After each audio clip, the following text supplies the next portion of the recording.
बिस्मिल्लाहिर्रहमानिर्रहीम, अस्सलाम वालेकुम। आप देख रहे हैं अल-ताज़ी फूड और मैं हूं आपके साथ आपका भाई सूफी। आज आपका भाई आपके लिए मटर और चिकन की रेसिपी लेकर आया है। इतनी ज़बरदस्त ये रेसिपी है कि जब इस तरह से बनाएंगे तो उंगलियां चाटते रह जाएंगे। इतनी ज़बरदस्त आज ये रेसिपी मैं आपके साथ शेयर करने वाला हूँ। तो वीडियो शुरू करने से पहले आपसे रिक्वेस्ट है कि अगर अब तक आपने मेरा चैनल सब्सक्राइब नहीं किया तो मेरे चैनल को सब्सक्राइब कर लें, क्योंकि आपका भाई लाता है आपके लिए रोज़ाना बड़ी ही मज़ेदार किस्म की रेसिपी। तो चलें फिर शुरू करते हैं।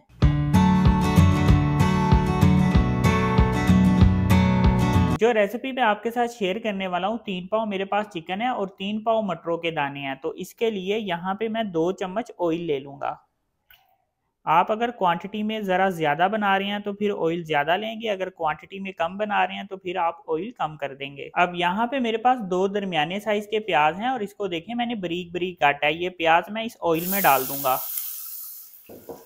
प्याज को मैं इतनी देर तक फ्राई करूंगा कि इसका कलर चेंज हो जाएगा, लेकिन इसका कलर मैंने ब्राउन नहीं करना, पहले इसका सिर्फ कलर चेंज करना है मैंने।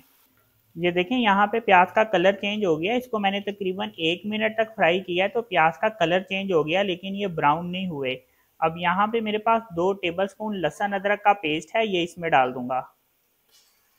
अब लहसुन अदरक के पेस्ट को ऑयल में मैं ब्राउन कर लूंगा, इसके साथ हमारे प्याज भी ब्राउन हो जाएंगे। अगर प्याज को पहले से ही मैं ब्राउन कर लेता, फिर जब तक लहसुन अदरक का पेस्ट ब्राउन होना था तो इतनी देर में प्याज जल जाने थे। इसलिए प्याज को मैंने पहले इसका सिर्फ कलर चेंज किया था, ब्राउन नहीं किया। ये देखें यहाँ पे लहसुन अदरक का पेस्ट ब्राउन हो गया और प्याज इसके साथ लाइट ब्राउन हो गए हैं। अब यहाँ पे मेरे पास 1 टेबलस्पून लाल मिर्च है, 2 टेबलस्पून धनिया पाउडर है, हाफ टी स्पून मेरे पास हल्दी है, थोड़ी सी मैंने कश्मीरी लाल मिर्च ली है और 1 टेबलस्पून नमक लिया है। ये मसाले इसमें डाल दूंगा। ये मसाले डाल के चम्मच फेर के हल्का सा इसको मिक्स करूंगा। अब यहाँ पे मेरे पास 3 अदद टमाटरों का पेस्ट है, ये इसमें डाल दूंगा। टमाटरों का पेस्ट फौरन से डालना है, क्योंकि अगर टमाटरों का पेस्ट फौरन से नहीं डालूंगा तो ये जो मैंने मसाले डाले हुए हैं पिसे हुए, ये फौरन से जल जाएंगे। तो इनको हमने जलने नहीं देना, इसलिए फौरन से टमाटरों का पेस्ट डाल देना है। अब टमाटरों के पेस्ट में पानी होता है, इस ज़रा सा पानी होता है, इसका वो पानी हम खुशक कर लेंगे और मसाले की तकरीबन 1 मिनट तक हम भुनाई कर लेंगे। ये देखें यहाँ पे मसाले की भुनाई हो गई है। इसमें जो ज़रा सा पानी था, अब आपको नज़र आ रहा होगा कि वो इस वक्त खुशक हो गया है। अब यहाँ पे मेरे पास 3 पाव चिकन है, ये चिकन मैं इस मसाले में डाल दूंगा। चिकन को मसाले में डालने के बाद इसकी तकरीबन मैं 3 मिनट तक भुनाई करूंगा। भुनाई करने से ये होगा कि मसाले का टेस्ट चिकन के अंदर तक जाएगा, बोटियों के अंदर तक जाएगा, फिर बोटियां खाने में बड़ी मज़ेदार लगेंगी। भुनाई करते वक्त अक्सर मसाला ड्राई हो जाता है तो इसमें थोड़ा सा पानी डाल देंगे। पानी डालने से ये होगा कि मसाला हमारा जलेगा नहीं। यहाँ पे मैंने इसकी तकरीबन 1.5 मिनट तक भुनाई की है, तो ये देखें मसाला काफ़ी ड्राई हो गया है, तो थोड़ा सा मैं इसमें पानी डाल दूंगा। अब दोबारा से इसकी भुनाई करूंगा और 3 मिनट मैंने कंप्लीट करने हैं भुनाई करते हुए। 3 मिनट तक मैं इसकी भुनाई करूंगा। तो यहाँ पे मैंने 3 मिनट चिकन की भुनाई कंप्लीट कर ली है। अब 3 पाव मेरे पास मटर है, मटरों के जो दाने हैं इसका वजन 3 पाव है, ये इसमें हम डाल देंगे।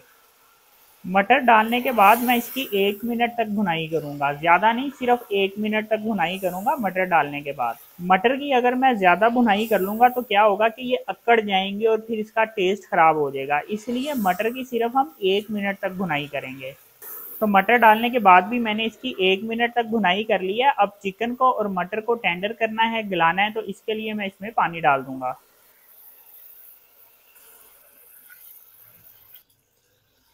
इसमें मैंने तकरीबन 1 लीटर के करीब पानी डाल दिया है। अब इसके ऊपर मैं ढक्कन रख दूंगा और इसको इतनी देर तक ढक्कन रख के पकाऊंगा कि चिकन और मटर टेंडर हो जाएं, लेकिन आंच बहुत ज़्यादा तेज़ नहीं रखनी, मीडियम टू लो हम इसकी फ्लेम रखेंगे। मैंने इसको दरमियानी आंच में तकरीबन 20 मिनट तक पकाया है, तो चिकन भी टेंडर हो गया है और मटर भी टेंडर हो गए हैं, गल गए हैं। आंच मैंने बहुत ज़्यादा तेज़ नहीं रखी थी, मीडियम आंच रखी थी मैंने, बल्कि मीडियम से भी कम मैंने रखी थी। अब यहाँ पे मेरे पास 1 टीस्पून पिसा हुआ गरम मसाला है और 1 टीस्पून मेरे पास सफ़ेद जीरे का पाउडर है, ये दोनों मसाले हम इसमें डाल देंगे। हरा धनिया है, ये हरा धनिया भी इसमें डाल देंगे। चम्मच फेर के इसको एक दफ़ा मिक्स कर लूँगा। अब मैं क्या करूँगा कि ये देखें इस वक्त शोरबा पतला है, तो शोरबा मैं थोड़ा ज़्यादा गाढ़ा कर लूँगा। बहुत ज़्यादा गाढ़ा नहीं करेंगे, लेकिन शोरबा थोड़ा गाढ़ा कर लेंगे। अगर आप चावलों के साथ खा रहे हैं तो शोरबा इस तरह से ठीक है, ये देखें इतना पतला शोरबा ठीक है। लेकिन अगर आप रोटी के साथ खा रही हैं तो फिर इस तरह से जो पतला शोरबा है उसका टेस्ट नहीं आएगा, मज़ा नहीं आएगा। अगर रोटी के साथ आप खा रहे हैं तो फिर आप इसका शोरबा गाढ़ा रखेंगे। ये देखें, इसका शोरबा मैंने इतना गाढ़ा रख लिया। इतना गाढ़ा शोरबा जो है वो रोटी के साथ खाने में मज़ेदार लगेगा। अब चूल्हा मैं इसका बंद कर दूंगा और थोड़ी देर में इसके ऊपर ढक्कन रख दूंगा। ढक्कन रखने से ये होगा कि तरी इसके ऊपर आ जाएगी। तो 1 मिनट बाद मैं ढक्कन उठा के दिखाऊंगा कि ये रेसिपी अल्हम्दुलिल्लाह कितनी मज़ेदार बन के तैयार हुई है। तो ये चेक करें जी, माशाल्लाह अल्हम्दुलिल्लाह कितनी ज़बरदस्त रेसिपी बन के तैयार हुई है।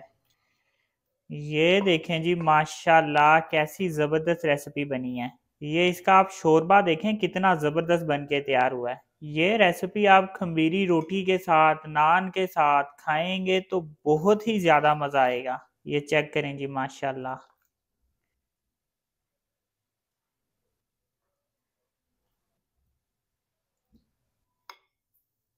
ये चेक करें जी, माशाल्लाह।